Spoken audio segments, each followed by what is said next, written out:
याच निमित्ताने सर आपण शिक्षण मंत्री असताना एक निर्णय घेतला होता आपण शिक्षण सेवक जो 3 वर्षासाठी असेल शिक्षण सेवक आणि त्यानंतर तो परमनंट होईल.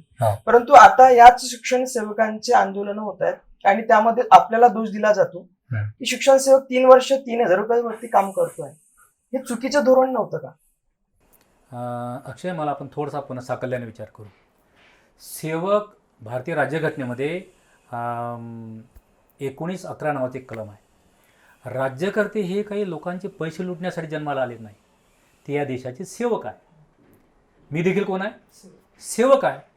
माझ्या शिक्षकांना तुमचं सर्व्हिस बुक मागता ना तुम्ही, काय मागता? सर्व्हिस बुक म्हणजे काय मराठीमध्ये? सेवा पुस्तक. सेवा पुस्तिका. म्हणजे तुम्ही सेवा केली आहे ना. पण मी माझ्या शिक्षकांचा हेतू, त्यांच्या मनातला गैरसमज दूर असा केला, तुम्ही 3 वर्षे चिंता नका करू, कारण सरकार पदच भरणार नव्हतं त्यावेळेस. पण मी विचार हा केला की माझा एकही विद्यार्थी शिक्षकांच्या अध्यापनापासून वंचित राहता कामा नये. आणि म्हणून या सगळ्या शिक्षकांनी एकत्र बोलावलं. मी कायदा केला महाराष्ट्रामध्ये. शिक्षण सेवक हे मी आज छोटंसं अमेंडमेंट बिल आणलं. सुधीर मुनगंटीवार बोलायचं की नाही बोलायचं, कसं बोला, एक अर्धा तास ती चर्चाच करत राहिले.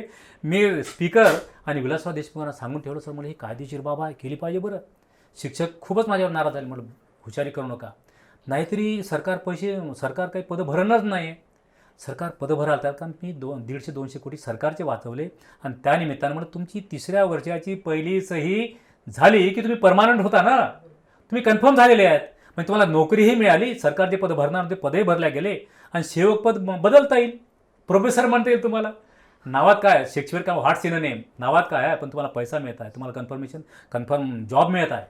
तेव्हा मी स्वतः पुढाकार घेतला आणि शिक्षण सेवक योजना, मला शिक्षकांनी शिव्या दिल्या तरी चालेल, पण हे आवश्यक